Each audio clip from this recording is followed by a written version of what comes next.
Hello, my name is Tommy Pigott. Welcome to the Republican Rundown. As always, I'm joined by Madison Gesiotto Gilbert and Keith Schipper. We're going to be talking about a lot this week, but to start things off, I wanted to send my sincerest condolences to Keith on talk about it. The football. Don't want to talk about it. You don't want to talk about Nope. it? Okay. No, Okay. no. You know, the chair got her day.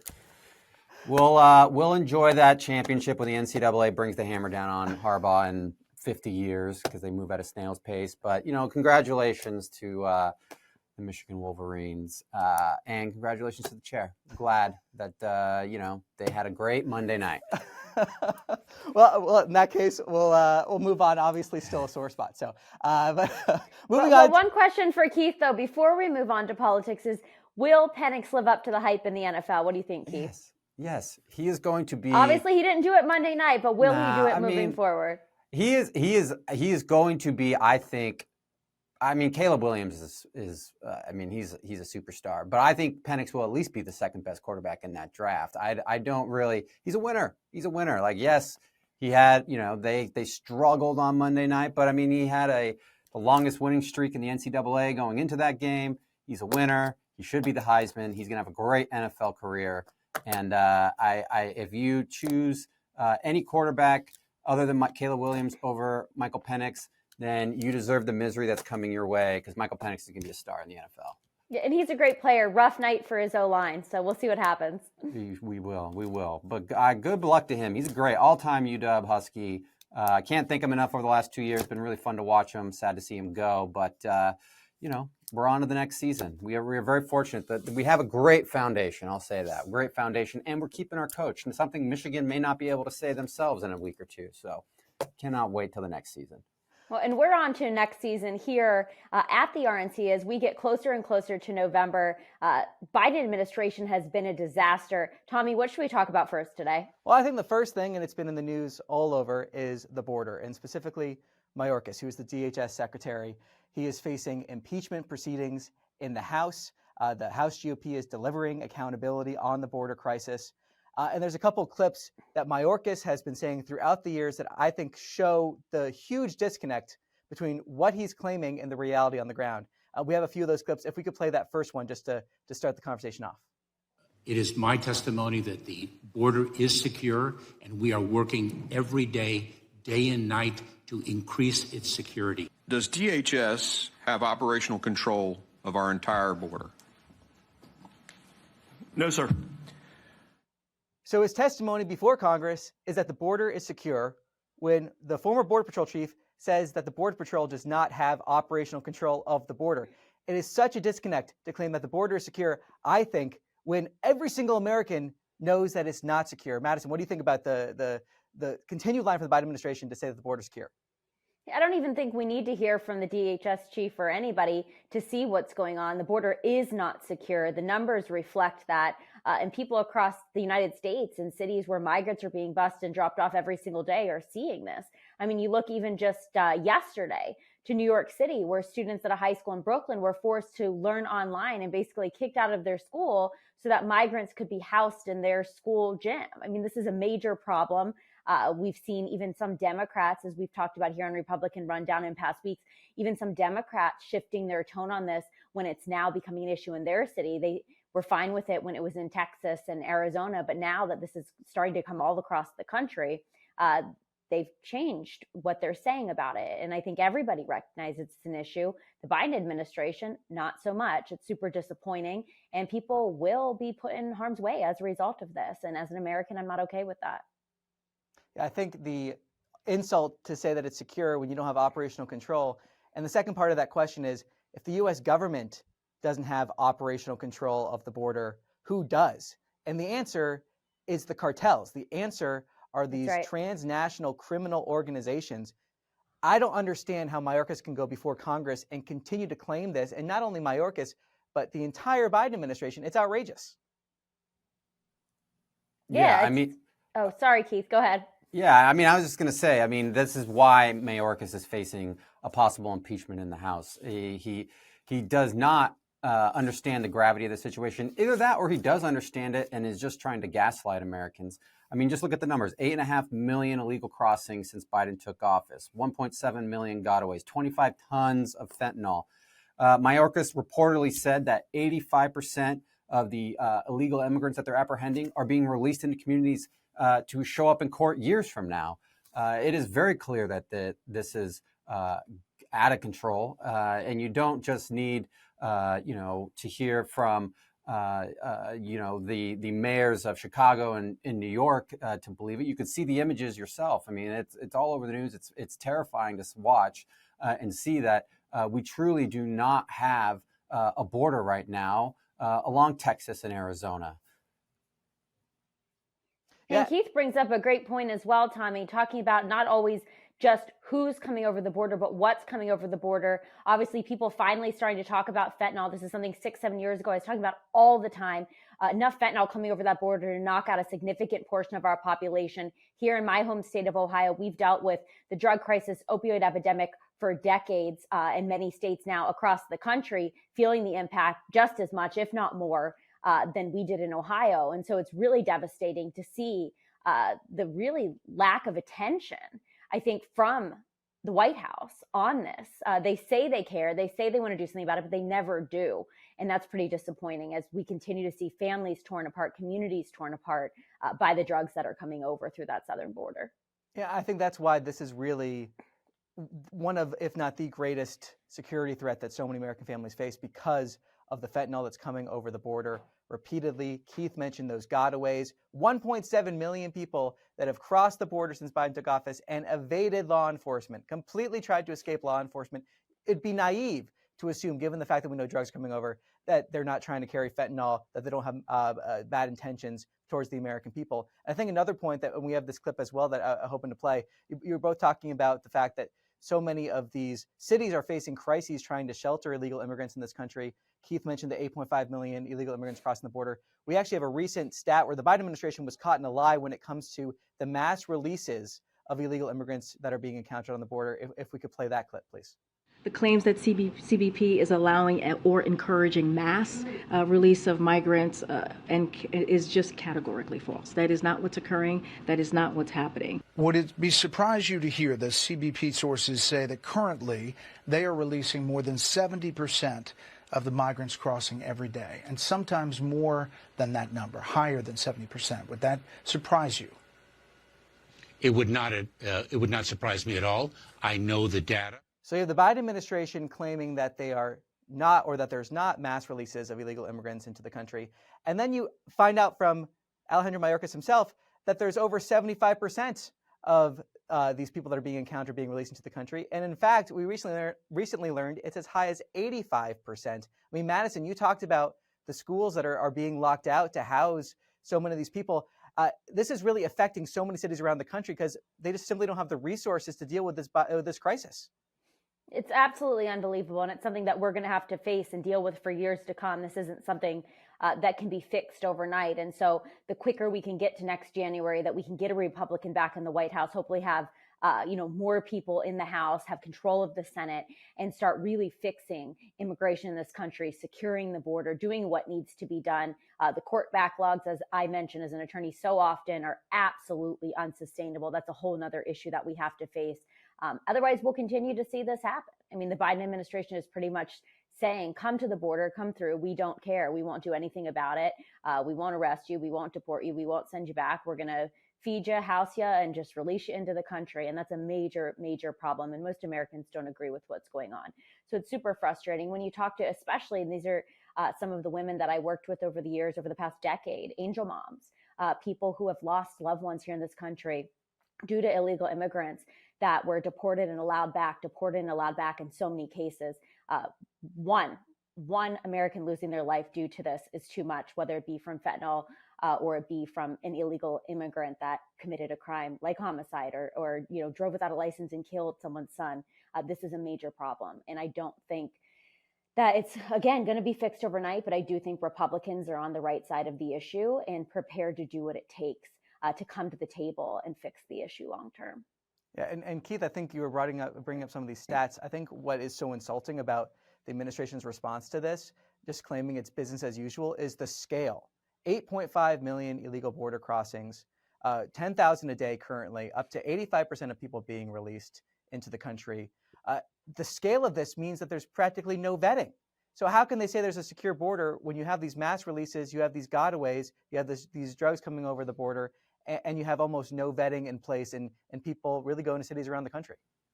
Yeah, and I mean that really kind of is what this boils down to is, Republicans have been very clear in supporting the legal immigration system, because the legal immigration system makes sure that there is a vet that goes on everyone that comes into this country, that we do know who's coming in, that we do know what's going on. And I think what is probably the most concerning thing at the end of the day, obviously the border and the unknowns there is terrifying. But I think one of the things that really concerns me is that there's just no accountability in this White House. I mean, there's not a single cabinet official that has been forced out because they either failed or they lied or they just that they just had to go.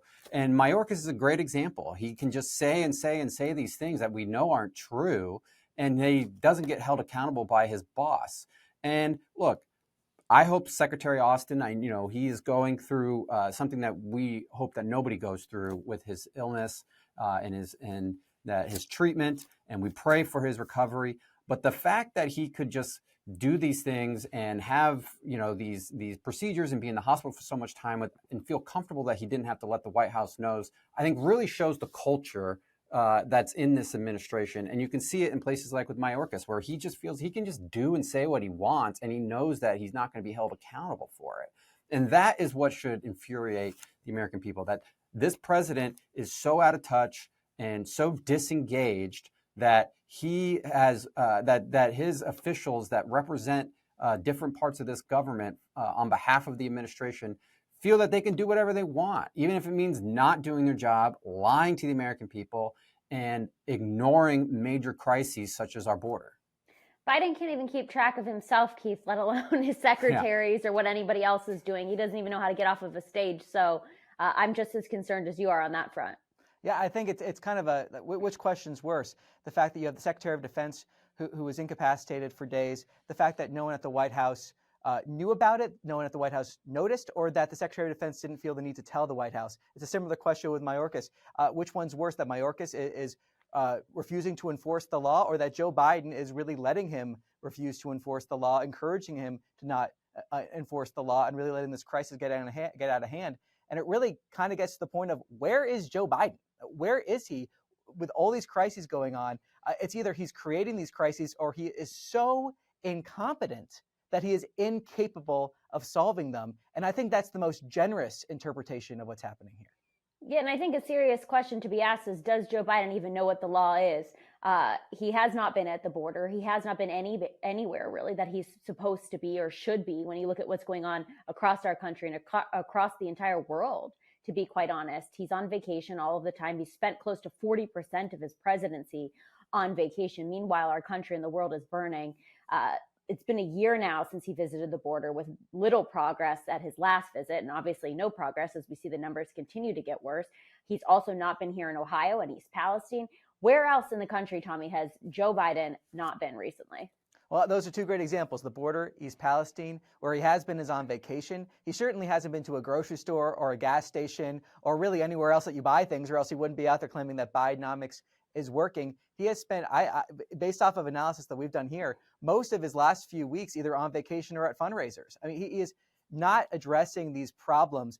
And to Keith's point about accountability, the fact that no one was fired after the Afghanistan disaster, his disastrous withdrawal from Afghanistan, the fact that no one's been fired over the border, the fact that no one's been fired after claiming inflation wouldn't be a problem. It seems like these are all intentional. It's either you either correct course, or these people are actually doing what the policies are supposed to be doing, or doing what Joe Biden wants them to do. And he goes weeks without anything on his public schedule, guys. I mean, it's absolutely unbelievable. We don't even know what he's doing. It's something I've never seen before with a Republican or a Democrat president, as people critique pretty much every president in office. I've never seen something like Joe Biden, who calls a lid every day at 10 if he even wakes up in the morning. Yeah, I mean, if he wasn't somewhat actively running for president, he is raising money.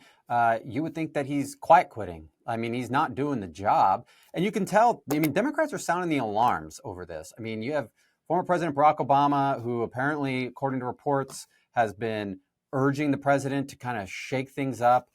You have kind of Gavin Newsom waiting in the wings, a lot of whisper campaigns about whether, is he going to be the one, does he need to come in and step in? Should, Biden be just completely unable? The Democrats are now starting to realize, like, this president, he's not up for this job. He may not even want this job at this point. He just has the job. And so does he even know he has the job? Truly, is it even a question at this point, looking from the outside in? I think he's already completely unable. It's kind of funny that they even have to ask the question, but yet they seem to be sticking behind him at this point. Yeah, and the fact that he has to use the short stairs to get onto airplanes, the fact that he's spending so many days of vacation, the fact that, there's so many elements here where it seems the whole focus of this White House is on protecting Joe Biden from questions, protecting him from accountability, being petrified he's going to embarrass himself and ultimately the country on the world stage. Democrats seem to me to be running scared, but they're also doing things, these Democrats, there's so many elements where they're really trying to, I believe, undermine election integrity. I mean, Madison, I know that you have we're paying attention and close attention to what's going on in Colorado and Maine. I was wondering if you could speak to that in terms of what you're seeing and what is going on there. Well, yeah, I think across the country, what we're seeing is Democrats recognizing that they're not going to win on the issues. They're not going to win on the facts. And taking a different approach, which is pretty disappointing.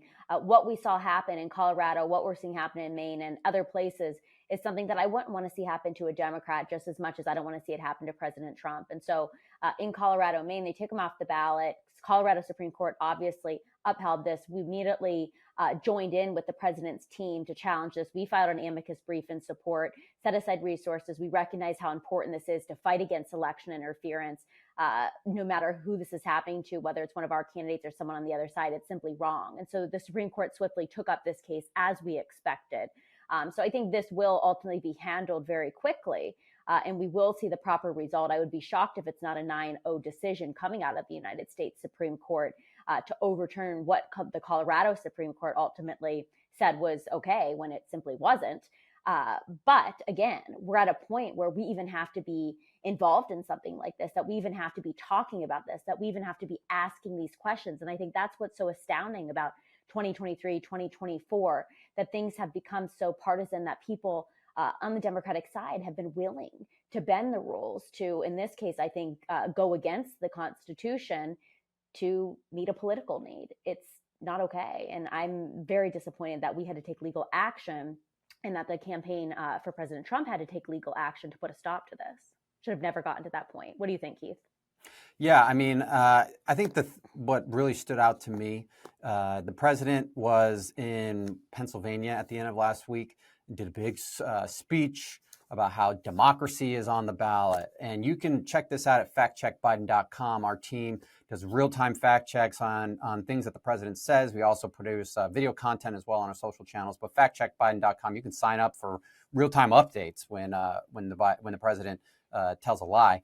Anyway, the president says at that speech that democracy is on the ballot, and factcheckbiden.com quickly put out a piece talking about and really pointing out the gall of this president to say that democracy is on the ballot while his allies are actively trying to attack democracy by yanking people off the ballot, trying to get people off the ballot. And former President Trump, this president just thinks that that he can just kind of get away with that. And we've seen this time and time again about how this president wants to claim that he's just some big defender of democracy, but he's doing, he's just sitting back and letting his friends and his allies do his bidding to try to get him, cleared off the ballot. And you can even look at it in his own primary. I think it was in Florida. The Florida Democrats didn't put his primary opponents on the ballot. He obviously changed the primary calendar in a way that benefits himself politically, and he won't debate. And so this president, he is truly a hypocrite when it comes to talking about democracy. This is about power for him. And please sign up at factcheckbiden.com, because we're not going to let up on calling out his lies and his hypocrisy when it comes to this. Yeah, and you see the Democratic side really not even putting forward a fair and transparent primary process at all, which I think is pretty disappointing to see.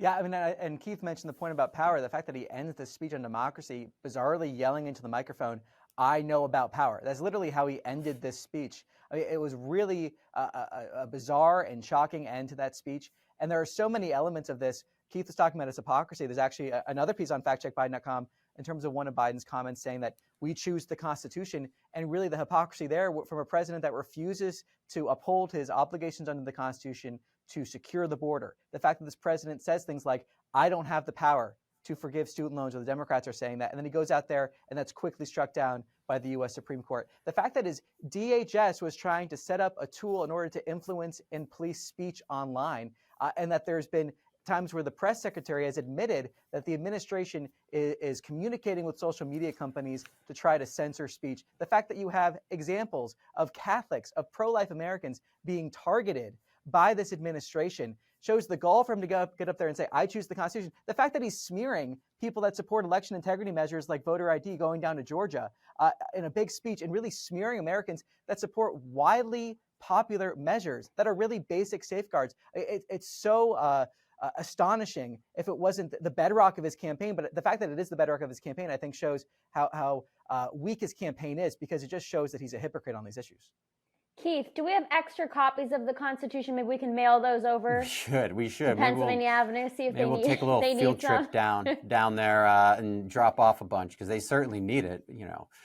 Just this White House is either out of touch or actively working against the American people. And it depends on the day, and you can choose what's going on here. I mean, it's just nuts. It's absolutely nuts. And we're just going to get more of these kind of angry speeches. We saw it at the end of the last election, with that ominous red background, and he looks so angry. Like, this president, when he feels back in the corner, he feels backed into a corner, he lashes out. And right now, he's about as far as he can be in this corner, and we still have 10 months to go. And so it's just going to get crazier from here. This president can see what's coming. He doesn't want to lose another election. He's lost a few of them for president before. And he's just going to get angrier and angrier and angrier and show his hypocrisy more and more and more. And we need to make sure that we all hold him accountable for that, and we hold his administration officials accountable for their hypocrisy. Yeah, and the only thing really creepier than these awful speeches he's been giving is anything that gets leaked from his son's laptop, which is a whole nother story. But one of the other things Joe Biden and the White House, Karine Jean-Pierre, keep talking about is Bidenomics, claiming that it's so successful. We all know that's not true. Let's play this clip from Karine Jean-Pierre talking about Bidenomics. Rising wages, strengthened local economies, and lowered costs for hard-working families. Bidenomics, it's working. Not so much. And I think what's so crazy to me and so funny when you watch these clips of her at the White House is when she's talking and she's literally looking word for word, pointing at every word she's reading about Bidenomics. Not a difficult thing to talk about. If it was really working so well, you wouldn't have to do that. But she's really searching hard for those talking points on the economy. Really disappointing as, again, Americans continue to struggle. They continue to pay more to get less, and it's not gotten any better. Yeah, I mean, she clearly doesn't believe what she's saying. I mean, just the end of that clip when she's like, Bidenomics, it's working. It's like she almost has to repeat it. It almost seems painful for her what to you say. just said was about 20 times more enthusiastic than she was. Yeah, I mean, and honestly, I don't blame her for not being enthusiastic about these talking points, because they're completely divorced from reality. I mean, the three claims that she made in that clip about raising wages, lowering costs, and strengthening local economies, it's the exact opposite. You have wages that are down 2.8% since Biden took office, costs that are up 17.4% since Biden took office. 80% of Americans say the economy is in bad shape. So I don't blame her for not believing what she's reading, because what she's reading just isn't true. Well, let's give her a little credit. It is working for some. If your last name is Biden, Bidenomics works great for you. And actually, it works great for if you're an attorney for a Biden as well, because you get paid to come up with cheap little stunts, like bringing your client into a contempt of Congress meeting or hearing and dropping in and then running and hiding. Like, I'm sure Hunter's attorney got paid real nice to come up with that idea. So if you're a Biden, or if you have to be legal representation for a Biden, Bidenomics works great for you.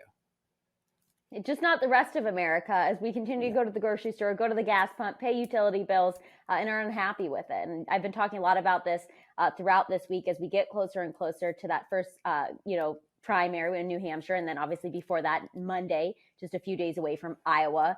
People are excited about Iowa because I think it sets the tone for November. I think people are excited to talk about the issues and get one step closer to having a candidate on the Republican side.